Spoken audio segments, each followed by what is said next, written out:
This is my presentation on advocating for issues in education. How can I be an advocate? Being an advocate means standing up for those who cannot always stand up for themselves. I can be an advocate by doing the following: researching an issue and getting educated about it, becoming involved with other groups and taking action that address the issue, speaking up for what I know to be true. While these are not the only ways to be an advocate, I believe that these are some of the foundational aspects for advocating for a cause. Racism has played a part in the history of the United States, and education was not exempt from experiencing that racism. Slavery was one time in which racism was very noticeable and resulted in less than equal opportunities for education. Brown versus the Board of Education is a prime example of racism in education that occurred in the past century.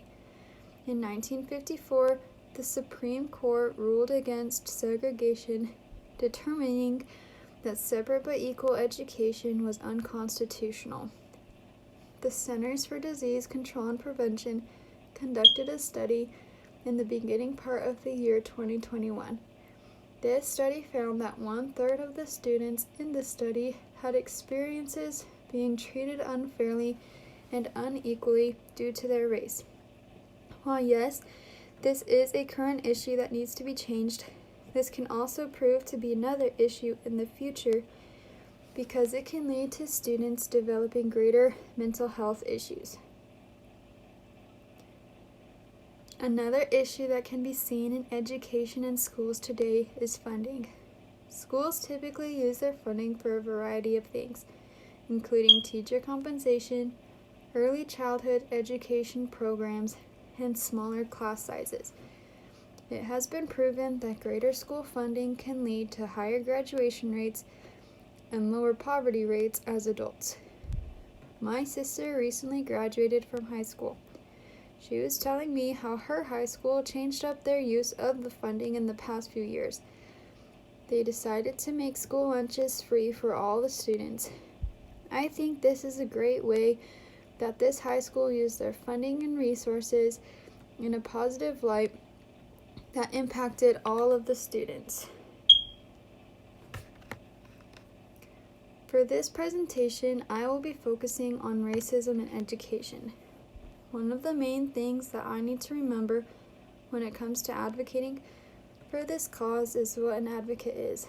In my opinion, an advocate is someone who stands up and speaks for those whose voices are not or cannot be heard.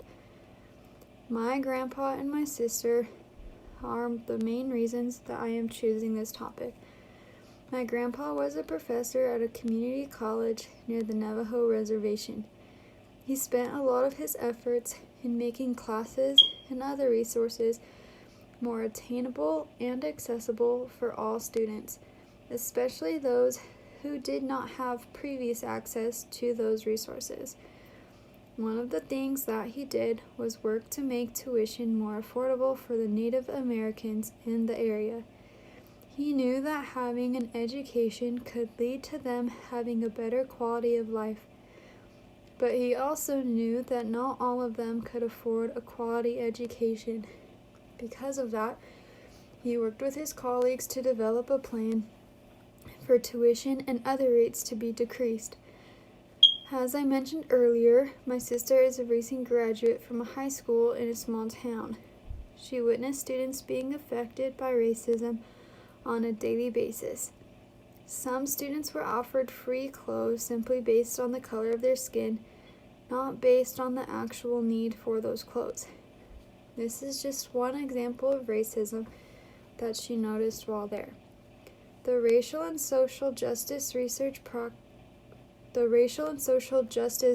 Research Practice Partnership at the University of Maryland focuses on partnerships between faculty and students of various school districts in which they address racial and social justice issues.